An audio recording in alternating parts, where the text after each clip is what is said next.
A team of Harvard researchers spent 2 decades following nearly 90,000 people, and what they uncovered is something the majority of doctors will never mention during a routine checkup: your blood type. That single letter sitting quietly in your medical file, the one you wrote on a form years ago and never thought about again, turns out to be one of the most detailed biological blueprints your body carries. Not for emergency transfusions, for how long you live and how well. And the vast majority of men over 45 have never once used this information. Today, I am walking you through all 4 blood types, O, A, B, and AB. For each one, I will give you the actual science and then a specific, actionable protocol built around your genetic profile.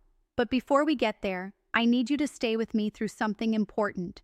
There is one additional factor, completely separate from your blood type letter, that determines whether any of what I share today will actually matter for you personally. I will get to it near the end, and when I do, it reframes everything.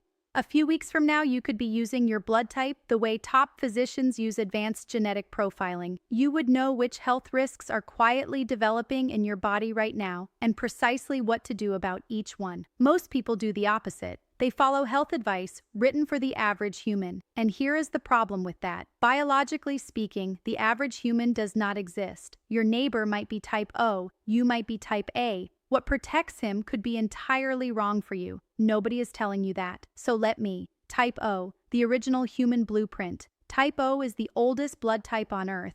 It emerged around 50,000 years ago in early hunter-gatherer populations, and it comes with a cardiovascular advantage that modern medicine is only now beginning to fully measure. Here is the mechanism. Type O blood carries lower concentrations of a clotting protein called von Willebrand factor. Less clotting activity means blood moves more freely through your vessels, a kind of built-in lubrication for your entire circulatory system. The channels stay open, pressure stays manageable. The risk of blockage stays consistently lower than in any other blood type. That Harvard study found type O individuals have a 20% lower risk of coronary heart disease compared to every other blood type. That is not a minor statistical footnote. That is structural protection written into your DNA at birth.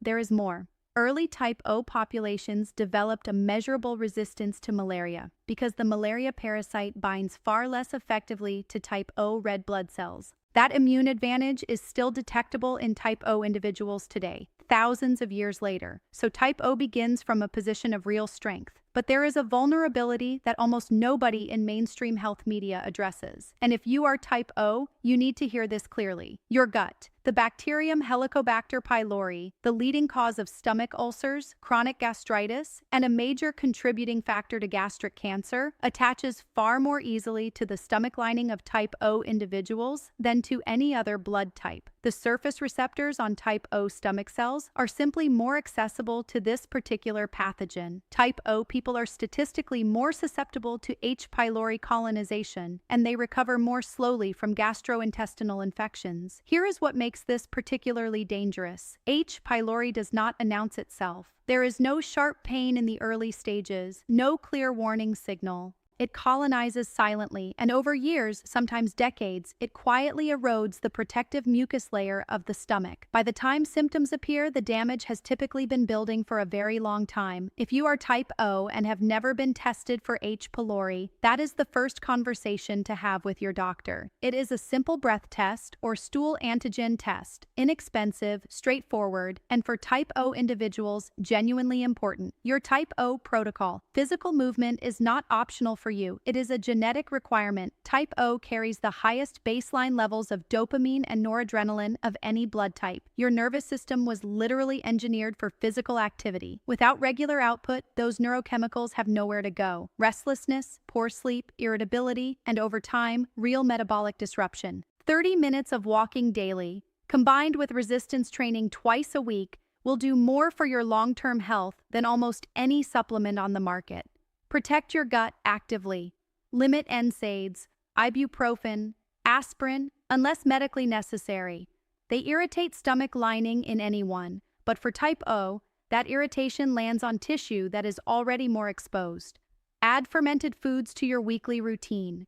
Kefir, kimchi, sauerkraut. 2 to 3 servings per week measurably supports your gut microbiome. And be more careful than the average person with food hygiene, especially when traveling or eating undercooked proteins. Your gastrointestinal recovery genuinely takes longer. Respect that. Type O, the strongest cardiovascular protection on the planet, the most vulnerable gut. Keep moving, guard your stomach, and your natural advantage does the heavy lifting. Now, quick question. If you already know your blood type, drop it in the comments right now. Just the letter. I read every single one, and the pattern of who watches this content genuinely interests me. Type A, the immune powerhouse with a hidden cost. Type A emerged roughly 20,000 years ago as early humans transitioned from hunting to farming. Denser communities, shared food supplies, entirely new viral threats. The immune system adapted by mounting aggressive responses, and it does that exceptionally well.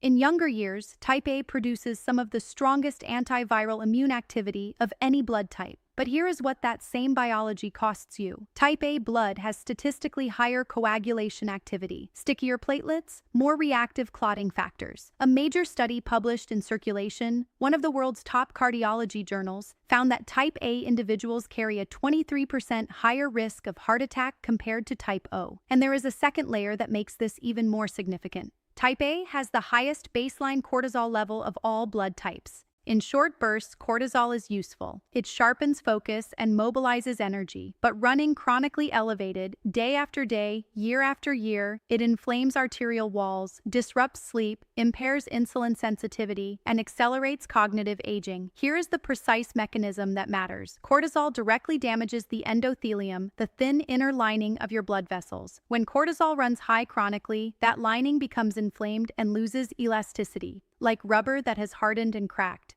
And when your platelets are already stickier than average, those inflamed vessel walls become the exact surface where clots begin to form. That combination, chronic stress hormone elevation on top of elevated coagulation activity, is exactly what makes Type A cardiovascular risk so responsive to lifestyle changes. Both variables are modifiable. Most Type A individuals never realize that stress management is not a soft wellness concept. For their blood type, it is direct cardiovascular medicine. I had a patient, 54 years old, healthy weight, non-smoker, genuinely active. His heart attack arrived on a Tuesday morning after an exceptionally brutal stretch at work. Cortisol had been running at crisis levels for weeks. His platelets did exactly what they were genetically built to do. That is Type A, unmanaged, in a sustained high-stress environment. Your Type A protocol. Check your blood pressure every 6 months, not once a year. Cortisol-driven vascular pressure builds silently in Type A individuals, and early detection is everything. Build a daily cortisol reset practice. This does not have to be meditation, though it works well. 10 minutes without your phone, 4-second inhale, 6-second exhale, done consistently every single morning. What matters is not the duration, it is the consistency. 5 minutes every day outperforms 1 hour on the weekend by a significant margin because cortisol regulation is a daily biological process, not a weekly event. For Type A, this is not lifestyle theater. It is preventive cardiology, and here is the one most physicians consistently miss. Ask your doctor to test your homocysteine levels at your next blood panel. Type A tends toward elevated homocysteine, an amino acid that, when high, actively damages the inner walls of your arteries. The solution is simple: folate, B12, B6, dark leafy greens, eggs, legumes. Consistent, inexpensive, and targeted directly at your genetic vulnerability. Type A, powerful immune system, elevated cardiac risk, a stress biology that runs hot. Manage cortisol like it is your most important health metric because for your blood type, it genuinely is. Type B, the metabolic generalist. Type B appeared roughly 15,000 years ago among nomadic populations crossing Central Asia and the Himalayas. Constant movement, constantly changing food environments. The body adapted by developing the most metabolically flexible immune system of any blood type. Type B can efficiently process animal proteins, fermented dairy, grains, and a wide variety of plant-based foods without the inflammatory response other blood types sometimes generate. 1 week eating salmon and yogurt, the next week lentils and eggs. Your biology handles both without complaint, adjusting as circumstances require. That is your genuine superpower. But here is what that same flexible immune system does when it gets pushed too far. It overshoots. Type B individuals show statistically elevated rates of autoimmune conditions, situations where the immune system loses precision and begins targeting the body's own tissue. Rheumatoid arthritis, Hashimoto's thyroiditis, certain forms of inflammatory bowel disease. These conditions are not rare.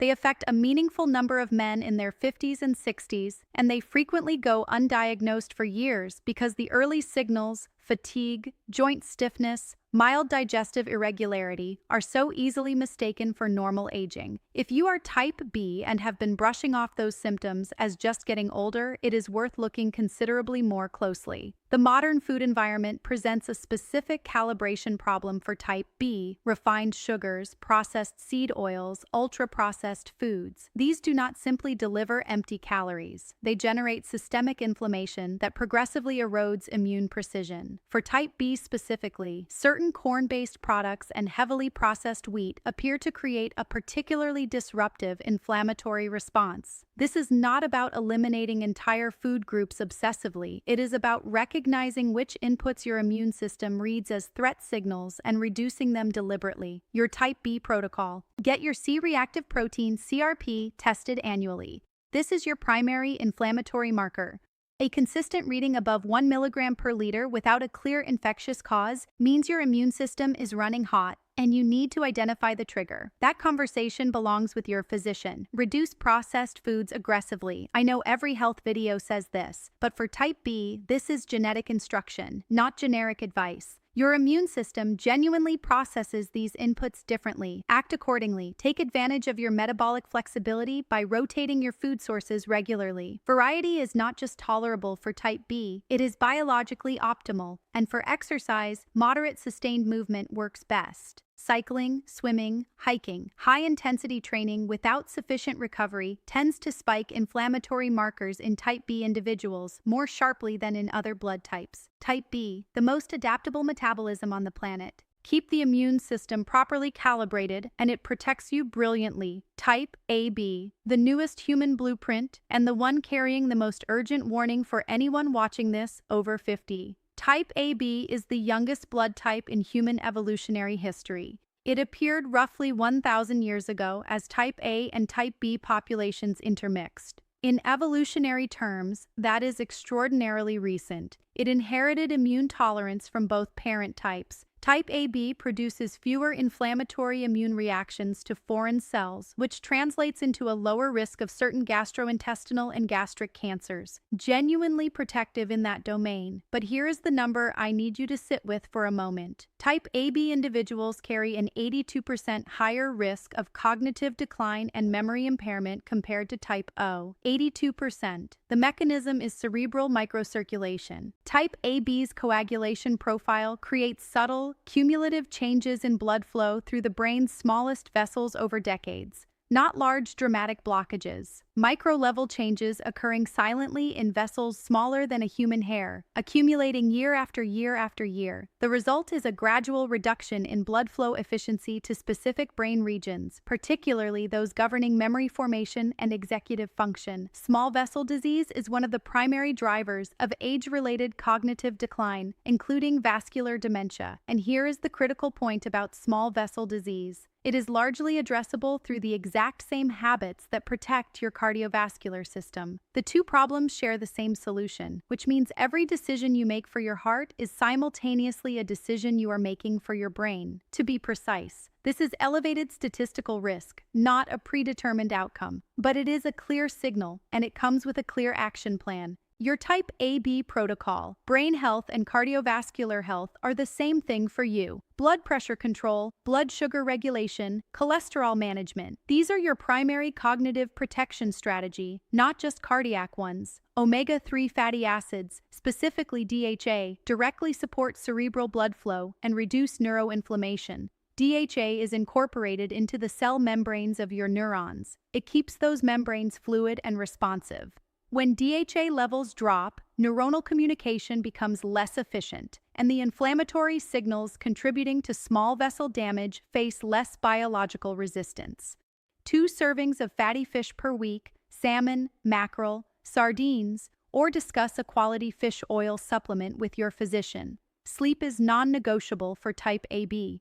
During deep sleep, your brain's glymphatic system activates and clears amyloid plaques, the protein deposits associated with Alzheimer's disease. Think of it as your brain's overnight maintenance crew. When you sleep fewer than 6 hours, that crew does not finish the job and the residue accumulates. Type AB individuals who consistently sleep under 6 hours show accelerated cognitive markers in long-term studies, 7 to 8 hours every night. For your blood type, this is your single most important daily health behavior, and challenge your brain consistently and deliberately. A new language, a musical instrument, complex analytical reading. Cognitive reserve is real. Neuroredundancy, built through genuine intellectual engagement, compensates for the subtle circulation changes your blood type may create over time. Type AB, remarkable immune tolerance, a brain that requires active, intentional defense. Starting now, not at 70. Now let's cover the factor that half of all blood type discussions skip entirely, the Rh factor, that plus or minus after your blood type letter. Roughly 85% of people are Rh positive.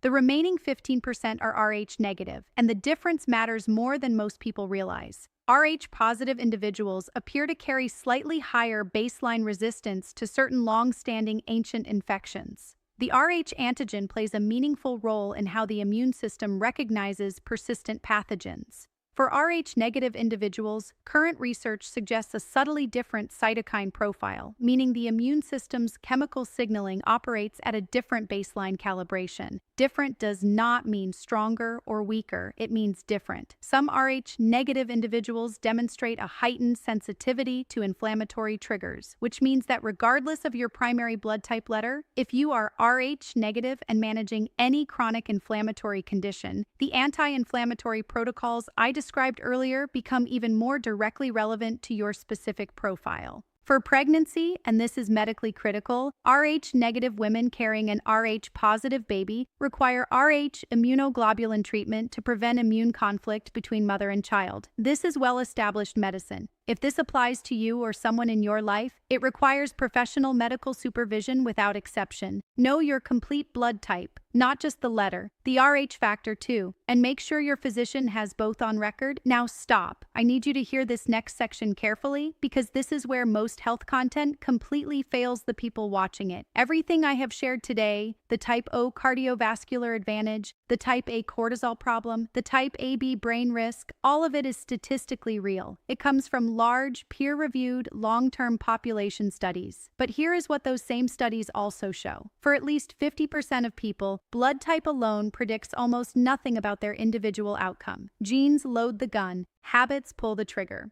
I have had type A patients with exceptional cardiovascular health in their 70s because they walked every day, managed stress consistently, slept 7 hours, and ate with intention. Their stickier platelets never became a clinical problem. I have had type O patients with serious gastric disease because they spent 30 years ignoring every signal their body sent them. And I have had type AB patients in their 70s with sharper cognitive function than men 15 years younger, not because their genetics were somehow different, because they treated their blood type as a roadmap, not a verdict. They slept 8 hours. They ate fatty fish twice a week. They kept their blood pressure consistently below 120/80. They kept learning genuinely new things deliberately, year after year. The biological risk was still real. The statistical profile still applied to them. They simply chose to address it systematically, long before it ever became a crisis. That gap between genetic risk and actual outcome is precisely where your choices live. The research does not say type AB patients will develop dementia. It says type AB patients carry a statistically higher risk, and risk is a probability, not a sentence. The man who hears he is type A and thinks, "That is just how I am built," and does nothing, is using this information as an excuse. The man who hears he is type A and thinks, "Cortisol is my primary risk factor, here is my daily protocol, and I am tracking my blood pressure every 6 months," is using it as a tool. Same genes, completely different futures. That is the lever you hold right now, today. Here is your summary. Type O, protect your gut. Get tested for H. pylori if you have not already. Move consistently and honor your cardiovascular strength. Type A, cortisol management is cardiovascular medicine. Take it as seriously as any prescription, and check your homocysteine at your next blood panel. Type B, control inflammation. Monitor your CRP annually. Rotate your food sources and lean into your metabolic flexibility. Type AB. Cardiovascular health is brain health. Sleep, omega-3s, consistent blood pressure control, and deliberate cognitive challenge are your core protocol every single day and for every blood type. Know your RH factor. Make sure your physician has the complete picture. One last question before you go. What is your blood type? And does the profile I walked you through today match what you have experienced in your own health over the years? Write it in the comments. I genuinely read them, and what comes up in those replies regularly shapes the topics I cover next.